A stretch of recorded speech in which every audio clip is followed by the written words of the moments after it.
welcome to Star Wars Spelt Out. I'm your host, Josh Chapman, and today, oh man, we're doubling it up. We're going back-to-back weeks. Haven't done this for a while, but sometimes the news just dictates that, and let's just get him on. We can start talking. You know him. You love him. Matt from Blue Bantha Co. How you going, my man? Hey, mate. How you doing? Get me I'm on good. so you can get me off. Get me on. Yeah, that's what I'm here, man. I'm just off here the to show get you off as quick as possible. Obviously. Whoa. Our other conversations just drifted into the other thing. Oh, no. How embarrassing. Pivot. I'm here. Yay. I'm here. There's an old saying, Matt, that a week is a long time in football or a week is a long time in politics. You'd have to say that a week is a long time in Star Wars, especially for us. I'm just gonna dive right into all this now. Before we go any further, before we even start complaining and whinging and talking hypotheticals. Hey, don't preempt my whinging and complaining. I want to make it very clear that going to a Star Wars convention is a very, very low priority in the scheme of things that are important to people in the world. Fully understand there are a lot of more serious things going, a lot more people having issues and trying to get places and doing all that kind of stuff. So don't make it sound like that, well, you guys complaining when it's just a stupid Star Wars thing and people have got real problems. I totally get that. But this is a Star Wars podcast. We're talking in the context of this. And I hope that everybody gets everywhere they need to get as soon as possible. I just want to get that out there. But geez, we got shafted last week. Oh God. Yeah. I mean, I'd be worried that, someone was not listening to your podcast in the context of a Star Wars podcast. I come here for all my news. I listen to Sky News. I listen to Star Wars Spelt Out for all my news. But yeah, we did. We really got shafted, it was crazy. It was like a double banger. It was like, yeah.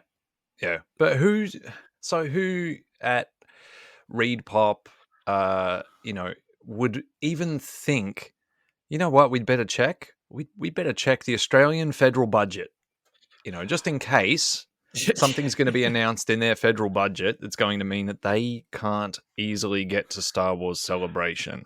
Yeah. So what basically happened was that the federal budget came out about a week ago, and it's a thick document. I've never read it personally. I do remember I had a mate in high school who used to order page turner. It is not. He used to order it because apparently if you request the federal budget, they will send it to you. At least this was back in the late 90s when I suppose everything had to be printed. I guess now they go like, just go online if you want to read it, idiot. Yeah. Like we're not going. But they would send him like Here's a thing. The link. He just liked to feel special, I think, get mail. I don't know. And buried in the projections for 2022 was that they didn't expect the borders to be opened in international borders open in Australia sort of mid 2022, and I'm sure you and other people as well went, "Ooh, that's cutting it pretty fine. That's cutting it pretty fine for August." Yeah. But mid 2022 is not August, end of August 2022. Really? Yeah. Like I think it was. So the announcement was what, a day after our budget. Yeah, it was. I think there was about a day to think about. Geez, that's a little bit close for comfort. Yeah, and that was where my thoughts were when the budget was announced and that news broke. I was like, okay, well, mid-year, okay, well, let's call that June, July, August should be fine. Just really from glad experience, it's not in May.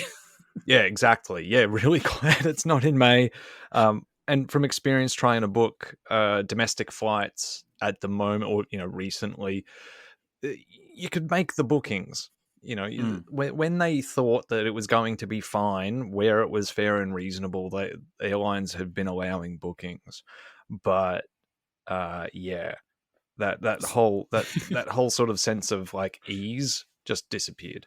So I don't know about you, I kind of woke up my normal waking up time, and like most people, I unfortunately make a reach for my phone not long after I wake up just to, see what's going on. But, we usually get woken up by the kids or something. And then I just kind of looked over in our little Facebook group and I've gone, oh, there's like 20 messages in there. Like what could have, because normally that's only if, a trailer drops overnight or some big news happens overnight or anything, like everybody in our or little Frost group has to have something to say about something we like, it's like, let me just get up a little bit earlier just to make sure that I get that in. So it's the first thing everyone sees. But normally, like, everyone's just asleep and they're in bed and we wake up around the same Yeah. time. And unless something happens, we don't really hear from, when we were knee deep in lockdown and there was a lot of like speculating on numbers and all that kind of stuff, that would be how we keep the day off. Yeah. But we I've were gone, busy, there's there's a whole bunch of messages in there. And then my email, of course, was, and they're going like, hey, great news, everybody. Star Wars Celebration's been moved forward 3 months to May. I didn't even get the email. Or didn't you? I haven't got the email from them. No, and I think maybe it's just it's because all right of for the you. whole. Maybe you're not going till August then. Maybe just except for Matt, he gets his in August. Yeah, I'm having a celebration of my own. They were like, this guy had so many support tickets with us because we, accidentally got rid of his ticket, even though we were supposed to move him to the August dates.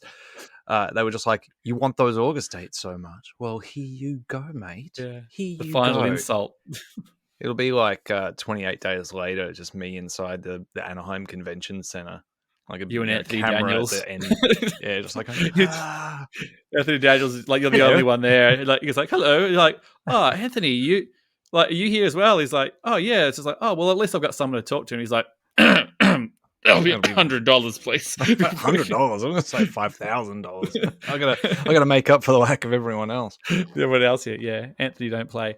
So that was a huge surprise, and I mean, we get leaks about the Bad Batch coming out, and we get leaks about Ahsoka Tano being on The Mandalorian, and we get leaks about all other stuff. But was this even anything that was even remotely on the cards? I didn't remember anybody even thinking that this was a thing.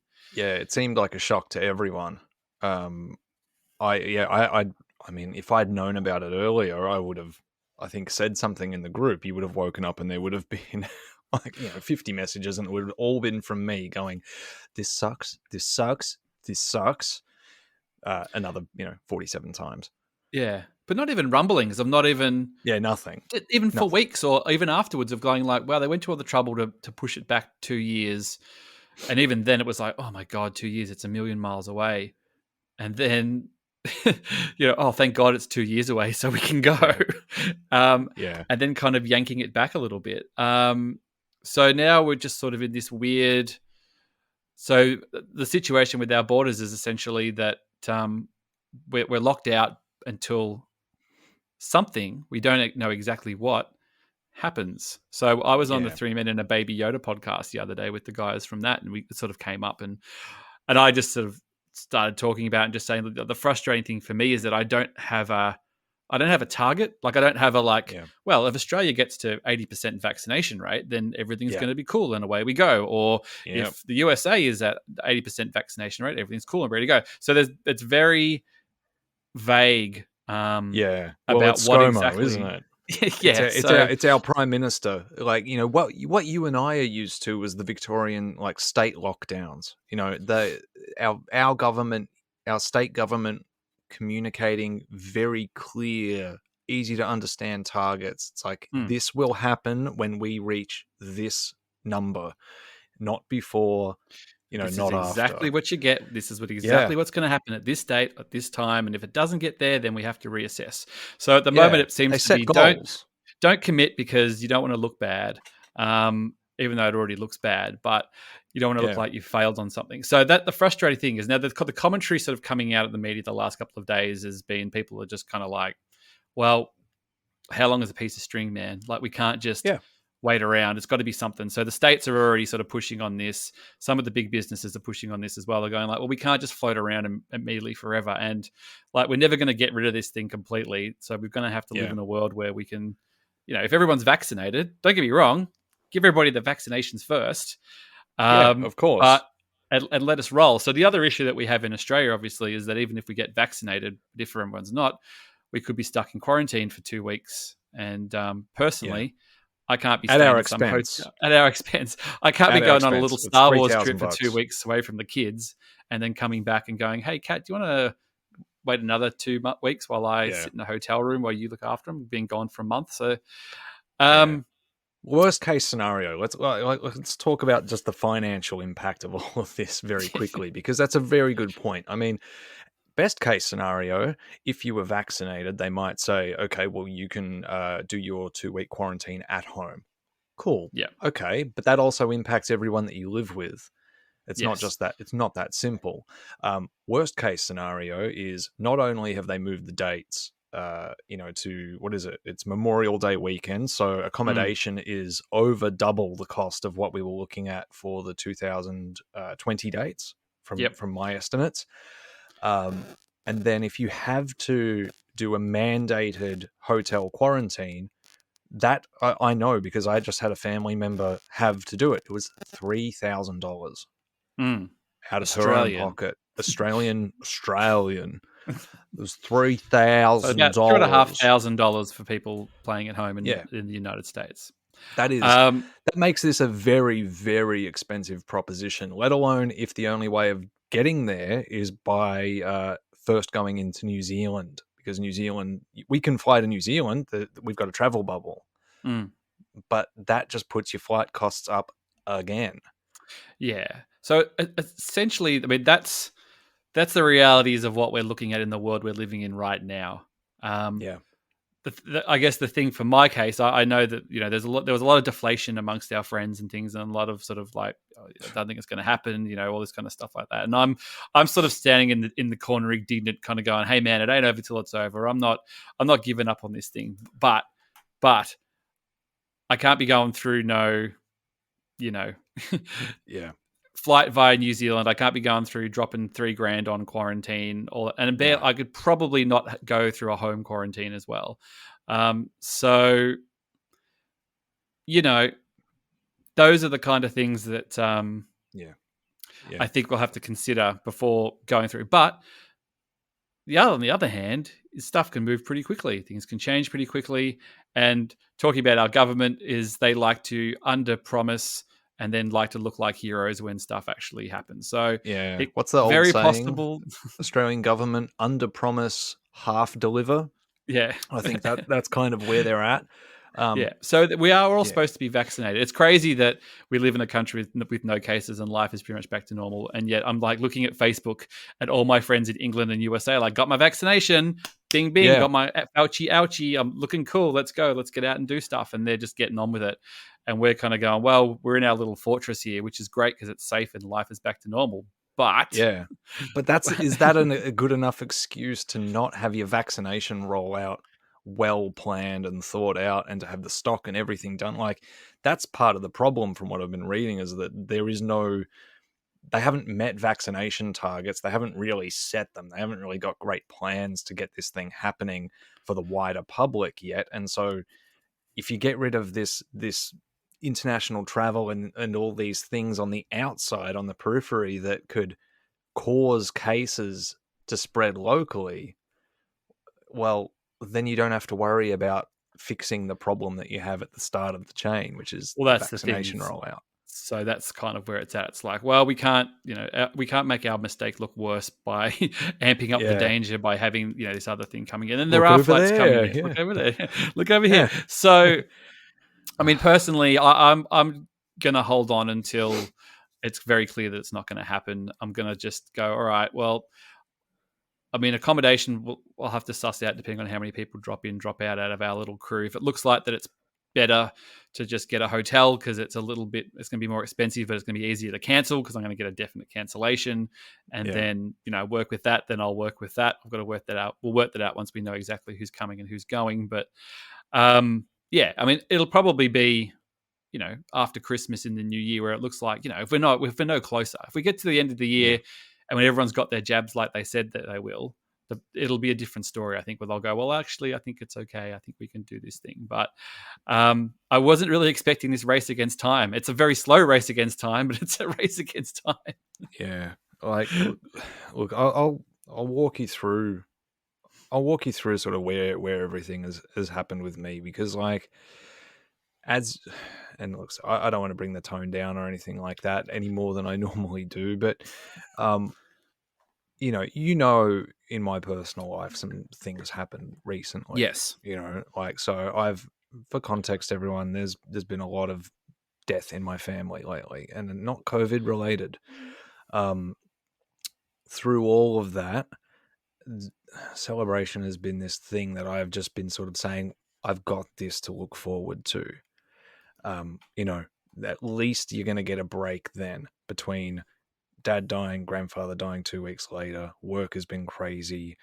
You know, coming out of the back of a year long kind of COVID lockdown. At the start of that was, you know, we were in hard lockdown and all that sort of stuff. Like, it's been a long stretch of just having to deal with something, always something. Now I know other people have had it worse, but that's you've got to how work in your world.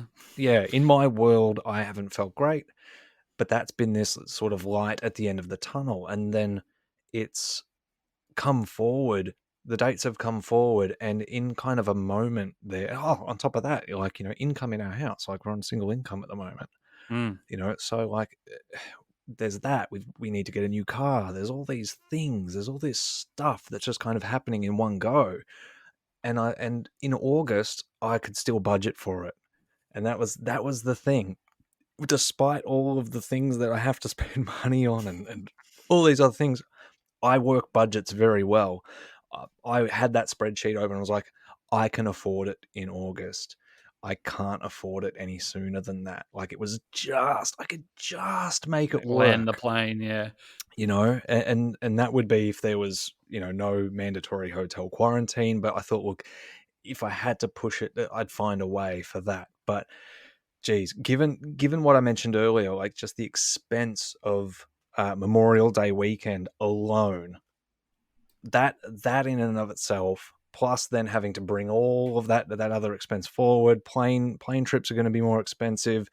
It's looking like I'm not going to get to go unless some miracle happens. So I'd say I'm probably like a foot and a half out the door at this point in time, and that broke my heart. Where I had a cry about it, man. Like, I was sitting there and I was just like, this.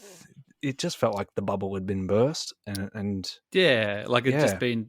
I mean, it had always been a thing where they'd pushed it, and you know, it was always that kind of talking about it, going like, you know, in 2020, going like, oh, hey, can't wait to see you soon. Oh, I hope to see you soon. Oh, this doesn't look like it's going to happen. Oh, it's not happening. You know, and when it looked like it wasn't happening, even though it was like, oh, it's in 2022, going, oh God, that's a long way away. That's so long. We were so close. But then going, well, at least nothing can happen. Like it's so far ahead that of course it'll be fine because it's so far ahead. Exactly.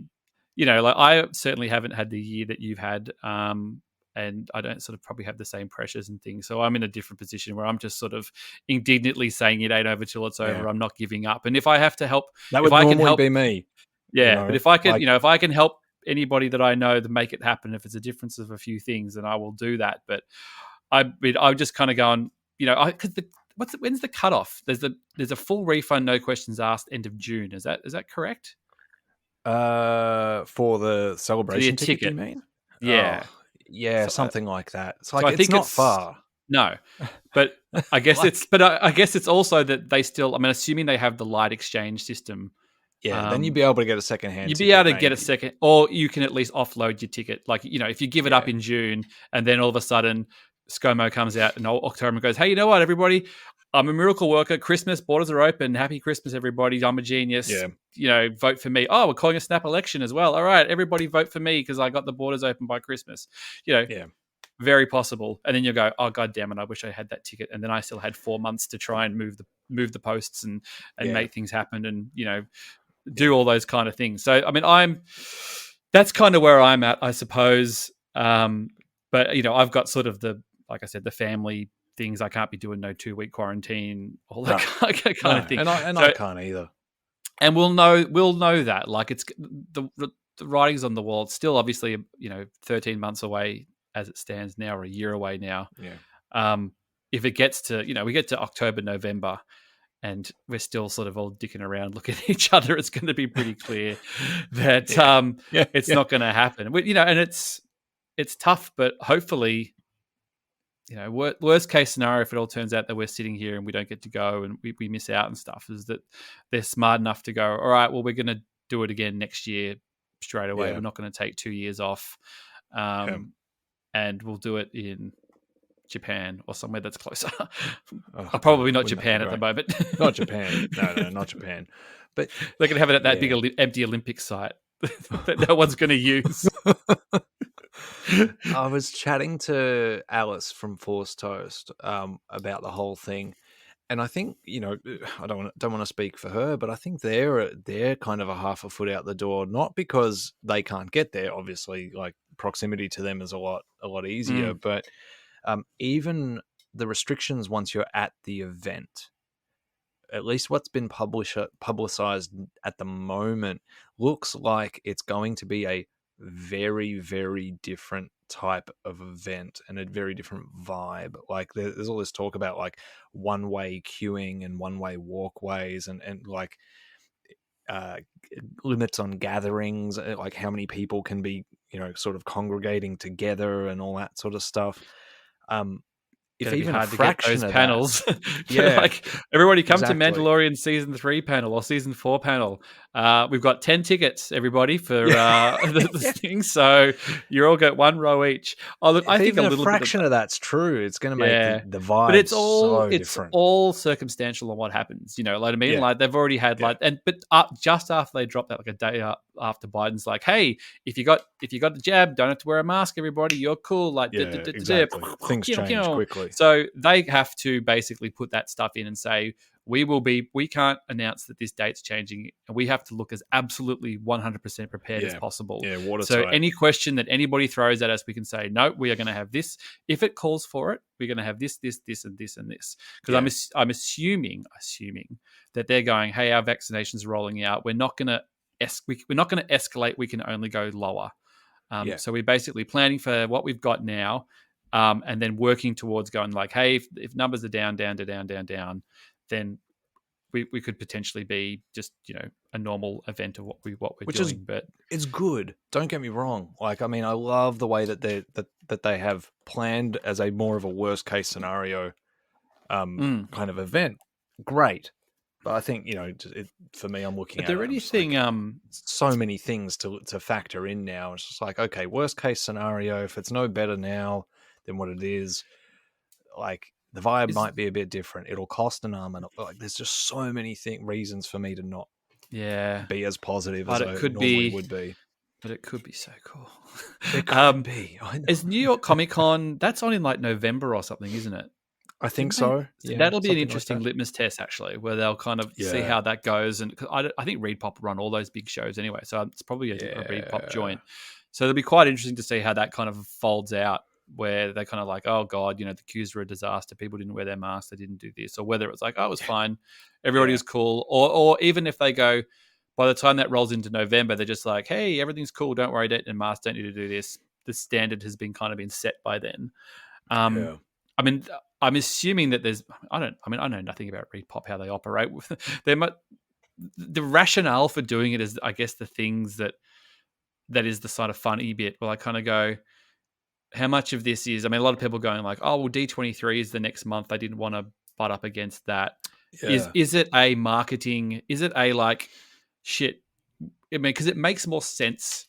It makes more sense from an announcement's point of view to have it earlier, because that's when if you've got a movie coming out or a thing at the end of the year, you drop your trailer then you got your 6 months. Like all the time when we were talking about Anaheim originally being in August, going like, it's a weird date because it's sort of close to when everything drops, and you drop a trailer earlier in the year, and what would you actually be showing then? But I guess because Disney Plus release schedules are during the year now, it's not like, hey, one big December movie, maybe that's why. But I feel like that maybe they just looked at the boards and went, Jesus, would actually make a lot better sense for us if this was in May, and can we do that? Whether that's Bobby I assume a lot of the same people work on it. Like any big corporation, it's not like they'd have one team that does only the Star Wars Celebration stuff, Oh, and no. then one team that only does D23. It's probably the same people. It's Like, the so there's synergy, it's that yeah, synergy word that comes out, yeah, and I'm sure they've gone, all right, well, we're going to have the Obi-Wan show, we're going to have the Andor show, we're going to have the Acolyte, we're going to have the Ahsoka show, we're going to have these is coming out yeah. this quarter, this quarter, this Spread the quarter. sizzle. Yeah, in order to spread this sizzle, we want to have the big panels. It's going to be Ahsoka and Andor and Kenobi, and this has got to be in the can and blah, blah, blah. And we've got to do this. So let's just move this thing. Like, everything's cool now. Yeah. We're going to have, everyone's going to be jabbed. It's not going to affect anybody. Everything's going to be fine. Let's just do it. God. What about us, Disney? You forgot about your little friends in Australia. But to be fair, always I'm do. sure. To be fair, But to be fair, they probably looked at the maps and went, oh, Australia hasn't had cases for ages. They're a developed first world country. They'll all be vaccinated by the end of the year. Why wouldn't they? They'll be cherry ripe. Exactly. Who's gonna? Who would have looked at us and gone, yeah. why would they think that Australians would have any Australia's trouble? ahead of the curve. They've been handling it so well. They've had 0 cases for months. Excuse me.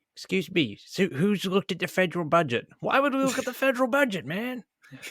Some newsie runs in at Skywalker, at Lucasfilm. Miss Kennedy, breaking news: the Australian federal budget's just dropped. They're not opening their borders until mid. She's just like, oh my god, we've let them down. We've let Matt and Sean and Josh and Andy and Catherine and Turbo and everybody. We've just let them down. How do we correct this wrong? I hope someone's crying. Cancel that Diego Luna surprise visit to Catherine Dean at the Flora celebration that we'd organised for the, we're going to put on the StarWars.com website for 1 million views.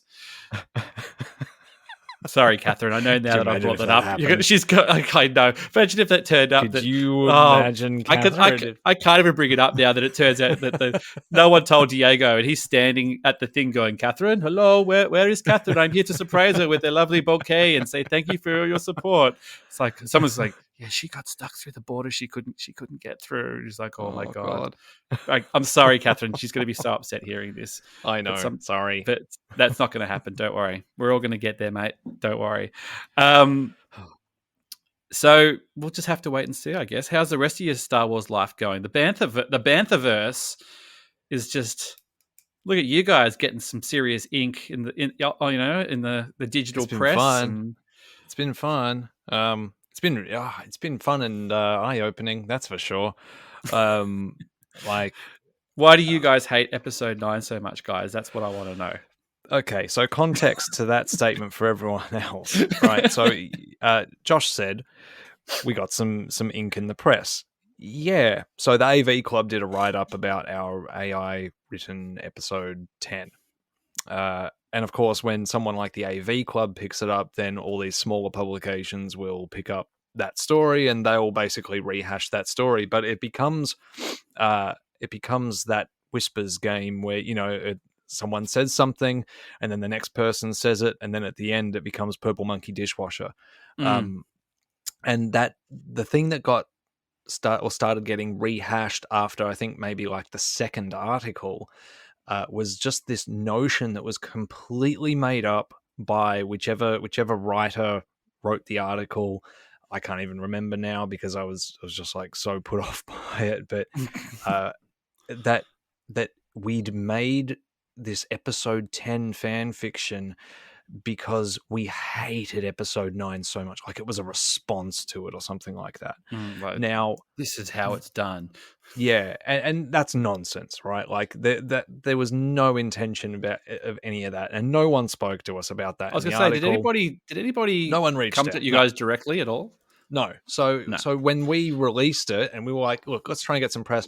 We made a short list of a couple of different publications, and just sent an email to them, and I guess that email spread around and whatnot to a few places, and then we ended up with this AV Club article. So amazing, like it's really great for us. But yeah, what we saw is just this string of other articles where it was just inferred that it was a direct response to the shambles that was episode 9. Now, forget anyone's particular opinion on episode 9. We didn't make it for that reason.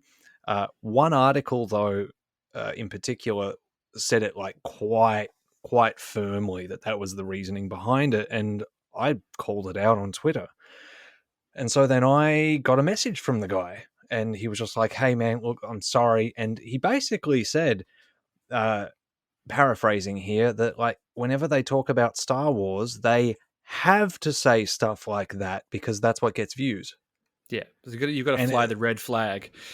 yeah, so basically, you know, all these things that like you and I and many others that we associate with talk about like clickbait and, you know, people like Yeah. intentionally fanning the flames and monetizing hate. Like, there's someone that works for a publication that just told me how the sausage is made, and we're right.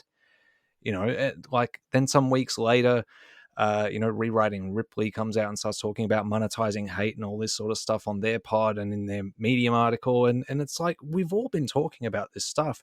There's data to back it up. And a journalist told me straight up, every time they write about episode 9, they have to talk about how it's divisive and people hate it. Yeah. He basically said it. So that was a long explanation, but yeah. So why do aside you from hate it that, again? aside from that, like Banthaverse has been really fun. It's definitely given Sean and I something like it's a complete 180 I was going to say it's a sidestep. total pivot from, you know, because you guys were sort Yeah. of doing, you know, not semi-essay kind of stuff, but Well, you had yeah. you kind of put your personalities into it, and it made it a bit fun. And you know, we'd sort of talked about fun stuff that we could do, and it's just, you know, life gets in the way in pandemics and Yeah. things, obviously. But then you kind of found this weird little niche where I just had this feeling that you were just kind of like were lying in bed, and all of a sudden this idea pops in your head, and you're just like, "Geez, that's It was in the a good idea. car. I'm going to write that. I've got to write that down." And like, Yeah. did you? I If was in the anybody doesn't car when it know, popped in. sorry, we haven't really said exactly what you guys did, but you programmed an AI to write episode 10. Like, you basically plugged in all the Star Wars scripts and said, "Give me a Star Wars movie after this." Now, there's caveats where you had to basically, you know, feed it certain things, because otherwise it just, you know, it would just run off with things, and you had to get some context to it and all that kind of stuff. We won't go into the exact details. But no, you've got it in one, basically. Like, you know, so yeah, we made one document that was the scripts for episodes 1 through 9 as one complete story. The only thing that I got rid of from those scripts was where it said the end. Yeah. And you know, and where it said Star Wars. Like, I kept the first one, and then everything else is intact, and it's just one after another. You copy that whole document, which, geez, gives the clipboard a workout, that's for sure. And then so you hit copy, wait a second, and then go into this web app that is an AI that writes screenplays, and you paste it. And then at the end of what you paste, you then have to tell it where the story begins again. You could hit go from there, but if you do that, it would go, oh, all right, cool. So the story continues from Rey on Tatooine in The Rise of Skywalker. Yeah. But didn't she stay there forever? Oh, apparently so. God. Yeah, because, you know, I went to IKEA once. I said this on Twitter. I went to IKEA once, and that's it. I live there now. Yeah, you know, that's how this works. It was like that that tweet, I think, that came up today, where somebody was going like I wanted, you know, I didn't want pessimistic Luke sitting on an island. I wanted like swashbuckling, amazing, expanded universe Luke. And I think I wrote back like, dude, Luke went to the dark side like 5 times in the EU. Like, how pessimistic is that? He became the worst bloke in the universe. So yeah, and it sort of churned out this script that you got the sort of Bantha players to put together. Yeah, we then feed it the next setting. So we write a paragraph, and then we hit go, and it does some dialogue and a little bit more sort of expositionary stuff. And, you know, it'll spit out maybe 3,000 characters at a time. You'll edit that down to maybe 100, you know, characters that are worth anything, and you just keep going until you've got, you know, like 120 pages of script. Which is about what we did. So we did this thing, and we got a bunch of people, a bunch of our friends to come on and perform it. You know, like so Broaxium, Star Wars Explained, Force Toast, Imperial Senate, you know, and more. Like we just got them to do live reading of it, and it was the most fun I think we've ever had at that time.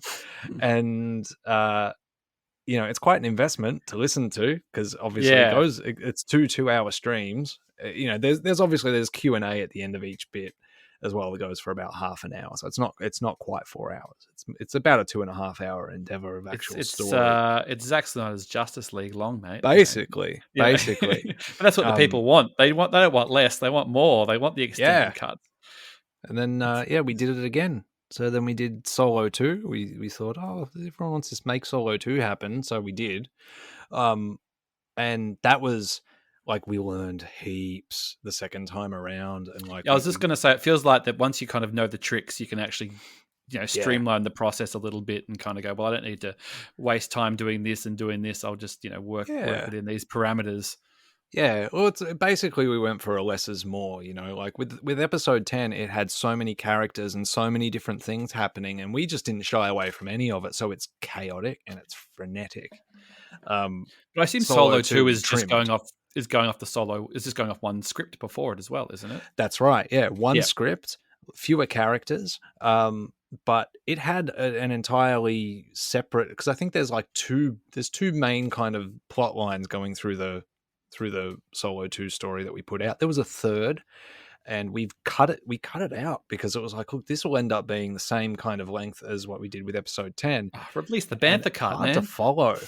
No. So it was a storyline with Dash Render and Sana Staros and the Ebon Hawk and all this stuff, and they're basically looking for treasure, and it intersects with the main plot line where Han and Maul and Kira and all that converge on Jabba the Hutt.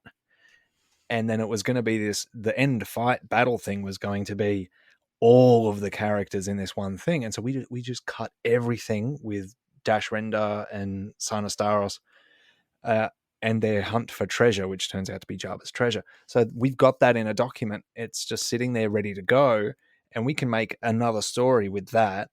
And Dash anyone Render, that's been F'd following along, F'd over again. Yeah, well, but anyone that's following along with what we've been doing, like with our little silly canon, they'll see where it intersects. So we're already building a fake canon with Easter eggs, like you'll be able to do the Disney Plus spin-offs and stuff. You'll be able to do the movies, and then you'll be able to do Disney Plus spin-offs or the animated series and stuff like that. It'll never end. So you're doing. Is it episode 2.5? Is that right? Was that the next? We're doing. Was either episode 1.5 or episode 2.5? I was just trying to remember. Yeah. So the next like feature film stand-in would be episode 2.5. That's in progress. Like we've got a lot to do on that still, but we've got kind of a setting. So it's after Anakin and Padme get married, and basically they're trying to hide their honeymoon. That is what we've kind of figured. So it's like they're trying to have a honeymoon at the same time as Anakin having to fight, and so they come up with an excuse to basically get them on the same planet, and and all that. And we're also feeding it some rom-com scripts as well from a few like 90s romance romantic comedies. I'll have what she's having. Yeah. That probably wasn't even the 90s, actually. That's probably even further. No, How I Met Sally? Yeah, I think early 90s, maybe. All right. Got in under the wire. Yeah. So we're doing that, and we're doing the Calrissian Chronicles. And that one's different because it's not going to be a live performance. And it's going to be more serialized, much shorter, pre-recorded. And we've got Chris Ryans from Broaxium reprising Lando in front of his green screen with his Lando cape and his wig. And God, he's so funny. He's so good at it. And basically what we've agreed. Waiting his whole life for someone to come and ask. You know what I mean? Like just waiting. Like, finally, the day finally came. I knew it would come eventually. Like when we were talking about, okay, so let's use AI to write the Calrissian Chronicles. We were like, okay, so there'll be whatever length, maybe a couple of minutes each and all this sort of stuff. And that's all cool. We'll record them in front of the green screen. They'll be post-produced and all that sort of stuff. And we can just release them whenever we want. We can put them in other videos at the end, in the middle. We can have fun with this. Like, it's completely kind of open. But what we decided real early on, and I've got to give credit. There's a channel that does AI short films on YouTube, and I saw this thing that they do with their AI short films where they put a little marker on screen to let the audience know when the AI has kicked in. And so we're going to steal that Oh. idea because I think it will add something to it. But the trick is that Chris isn't going to be aware of what he's What reading the AI first. is. Right. Yeah. Yeah. So one of the things about our live performance of it all is half of the fun is everyone trying to do it. Yeah. Like people put on the voices, but then not everyone reads through the whole script. A lot of them, and even the ones that do, when it comes time to actually say the ridiculous thing that the paper says to say, they can't keep a straight face. And that's part of the fun. So we want to preserve that a bit. So we'll write the opening setting of each Calrissian Chronicle, and then we'll give it to Chris, and he's not going to read it. We're just going to give him prep to say, you'll need these props, whatever it may be. Yeah. He'll set up, and he'll go for it live, and we'll let the audience know exactly where the AI kicks in, and and he won't know it. He'll just create have to read it. A little droid called AI or something, you just like, AI D2, and he can just sit up there, he can pop up every time. Well, hopefully you'll get to Caravan of Courage too. I guess there was a Caravan of Courage 2, Caravan of Courage 3, or, one of those ones. I haven't we're working on that too. Oh, there you go. See, I'm thinking like you guys. I haven't actually, Ewoks 3's coming. I haven't watched, have you watched them since they've been on Disney Plus? Not on Disney Plus. So we did a watch through of you did Caravan a watch of through, Courage. Yeah, that had a few thousand views. Yeah, like it was, and by no promotion of ours, we were just like, why are so many people trying to watch audio commentaries of Caravan of Courage? It was ridiculous, and it still gets views. I'm really surprised by that. But that's the last time I watched it. Have you watched any of them since Disney Plus or? No. Like I've seen them. Like I saw Caravan of Courage in the cinema, and I've seen it on video, and I've seen Battle of Endor a couple of times, and I just haven't got around to it. I'm tempted to put it on for Olive, who's 5, and I'm a bit like, I do remember there being a scary spider in it. She might not be super jazzed on the scary spiders. That's all right.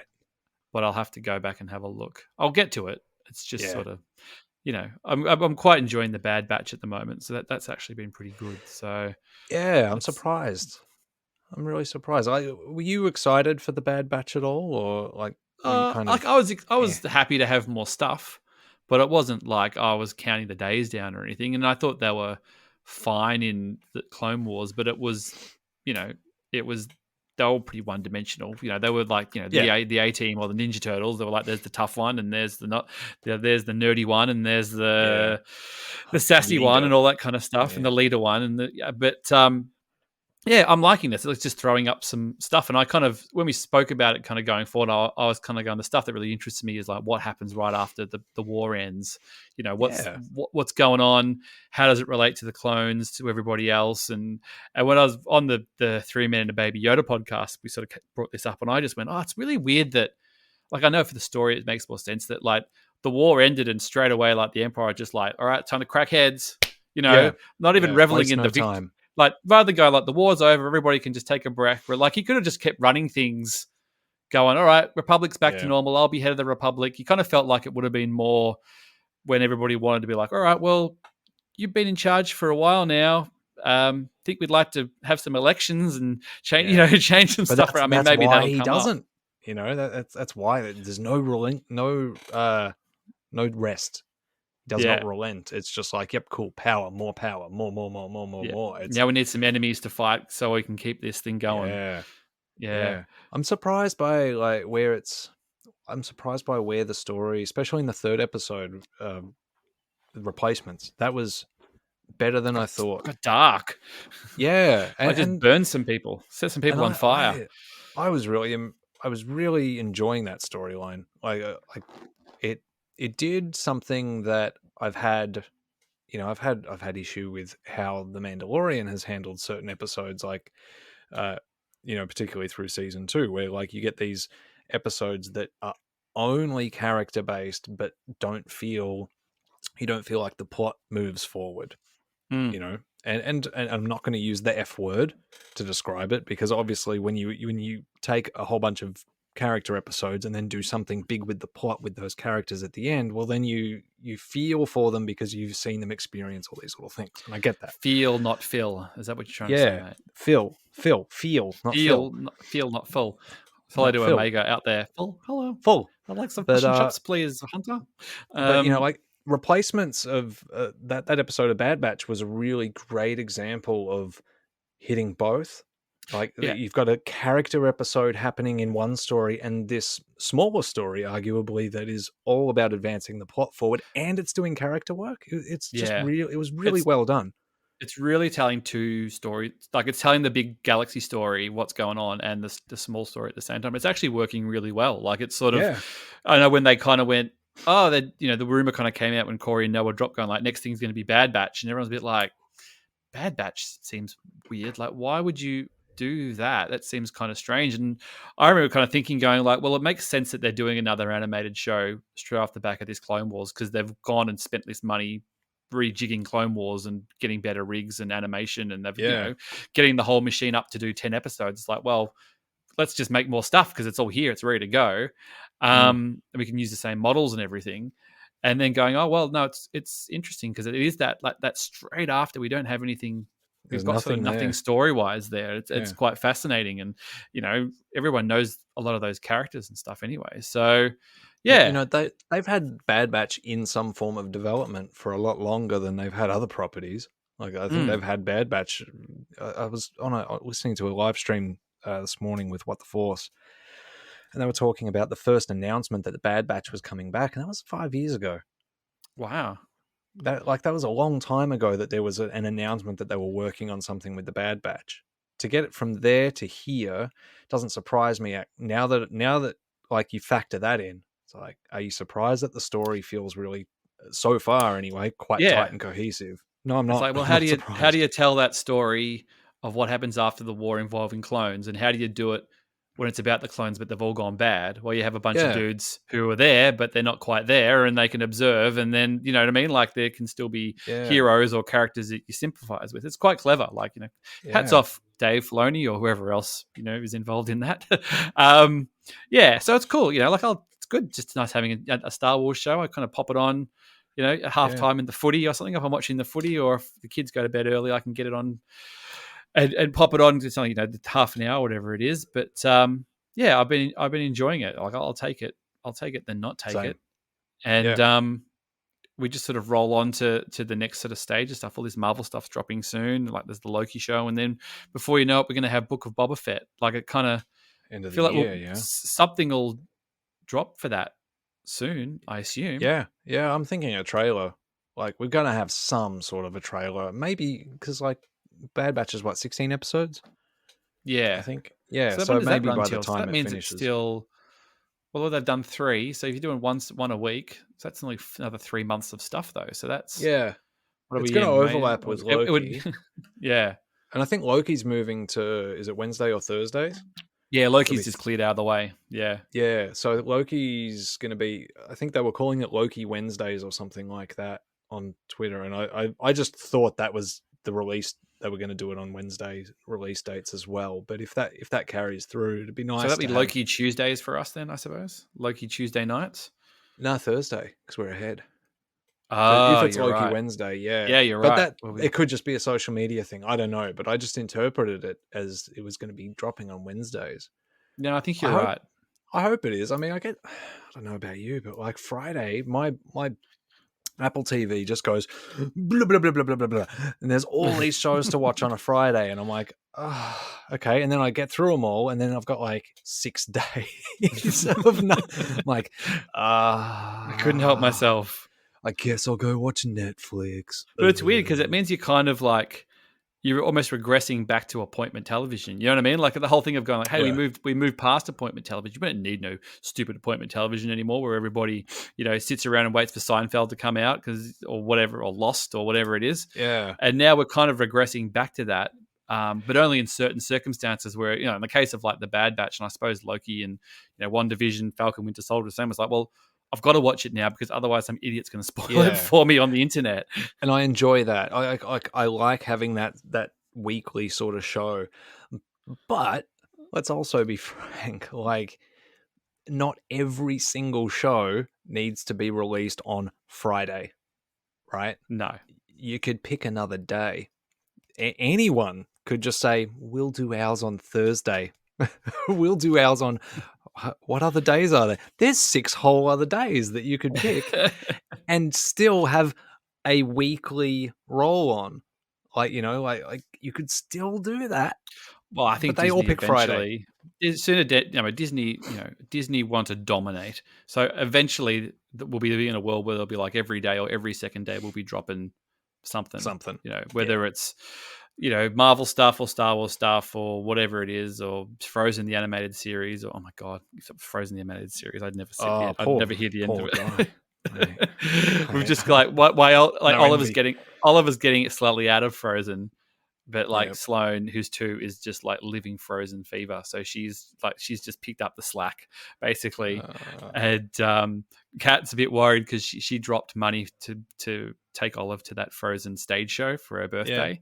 Yeah. It ain't cheap, musical theater. No. Not to say that she hates Frozen, don't get me wrong, but she's definitely a bit like, because I think at school also, it's, sometimes kids are just like, right, you still like Frozen? So I think she's a bit sort That's of so old-fashioned. Yeah. Don't you like the Bad Batch instead? So they're just going, well, I hope she just stays into Frozen for at least the next couple of. We're going to. I'm taking her to Supernova on Saturday, so she's going to tail along with me. So I'm sure if there's a couple of Elsas floating around, she'll be pretty happy to see them. So if anybody sees me, if anybody in Melbourne is going to be kicking around at Supernova, I'm just going to be walking around. I'm not doing anything. I'm just going to be walking the floor. Really, just not cosplaying. Nah, I don't think so. I was kind of wondering whether I'd get some stickers and things done, but there is going to be a Star Wars convention in Melbourne that Star Walking are putting on in October. Yes. And I've been approached by those guys, Dale and Luke, to say, would you be interested in doing something? Yep. Well, we can work out what that is. And I said, sure, I'll do that. I'd be happy to, whether it's a pod or a panel, or we have a little booth or some stickers or something. So we're going to do something for that. So when we get closer to, we'll be involved. I think yourself and some of the other people we know here, we might get a little table and stick some stuff on, and maybe even a few beanies. We haven't decided exactly what we're going to be doing there, but we've said yes. We've said yes to Star Walking. So I think if that's October, like we've got. I can't lock us out of that one, mate. Yeah. I mean, it's not. I mean, they could. We got time. Yeah, they got time. We could. But that'll be cool. So something to look forward to when we know more. We'll let people know, and we could come along, support it. It's good to have stuff here, and I'm looking forward to. I went to Supernova last year. Well, I went to Supernova last year, and Catherine came along as well, actually.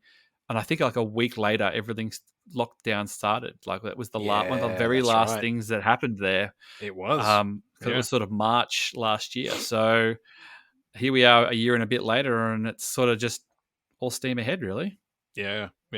I remember it was whenever that first lockdown was going on, I was at the gym and we were getting ready for class, and it was the Arnold Classic was about to begin, like the week later or whatever, like that, and like the cases were just starting to rise, and the rumor was that the Arnold was going to be cancelled or postponed or whatever.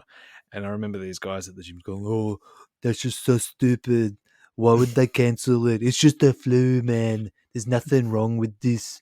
They're just overreacting. I need to go. And I was just like, nah, this guy's going to get a rude awakening. And like 2 days later, I just imagine that guy was like, oh, don't get to go get my free sup samples. Oh. Don't get me wrong.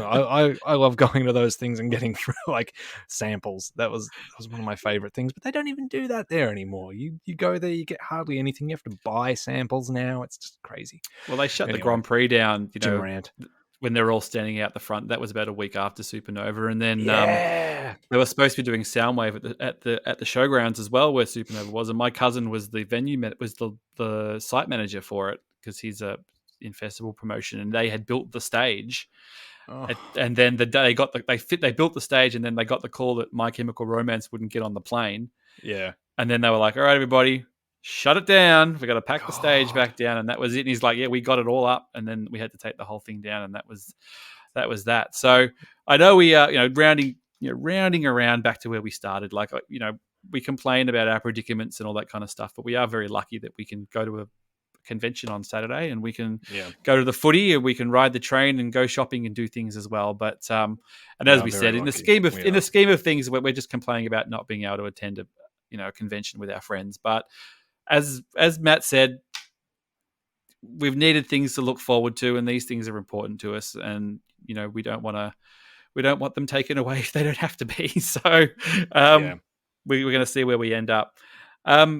Mate, thank you for jumping on doing this. We kind of, after everything kind of went down, and I thought, I need to talk to somebody about this. And I said, Matt seems like a very good person to nominate and get on. So we've already kind of talked Banthaverse, but just do a little plug of what you and, Sean, Papa Sean are up to. Yeah. So go over to YouTube and search for us, Blue Bantha Milk Co. If you haven't already, hit subscribe. We make fan fiction that is written by artificial intelligence, and we perform it because it's ridiculous and it's fun. And if you haven't watched any of it, I challenge you to watch, especially Solo 2, and keep a straight face. Watch that. And hand to heart, I can tell you there are some moments in that where I was crying from laughter because it is so ridiculous, and yet kind of coherent and believable. So anyway, that's what we do. We do these things, and we're just going to keep doing it. We're not one of those YouTube channels that's like, not anymore anyway. We're like, every single week we're going to go on here and we're going to just like push out a video, and you're not going to hear from us as often as you used to, but yeah, when you hear from us now, it's always going to be something that's a little bit special. So head over, find us there. Find me on Twitter at Blue Bantha Milk, or on Facebook. It's just Blue Bantha Milk Co. as well. Sean operates Facebook. I operate Twitter. No one operates Instagram. Who even uses that anymore? God, come on, who's doing your TikTok channel, guys? Oh, don't even. No. I need less social media, not more. Yeah, that's very true.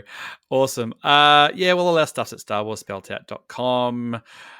Podcasts are all there if you like Peppa Pig. The Peppa Pig podcast are back in operation. We took a few weeks off and we're back. We just dropped a new episode this morning, so that's there too. Thanks to everybody who's been sticking with that and downloading here as well. And like I said, if you're at Supernova, come say hi. I'll be walking around. And plan your trips for Star Wars, whatever it's called, convention in October. Book your planes if you're local. You'll see me and Matt there. Force 5, there it is.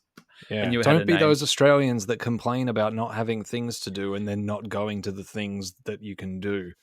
Exactly. Do the thing. Do them. You're lucky to be able to do them, so just do them. Awesome. All right, buddy. Thanks heaps. You're welcome, mate. Thanks for getting me on. See you soon. See you, mate.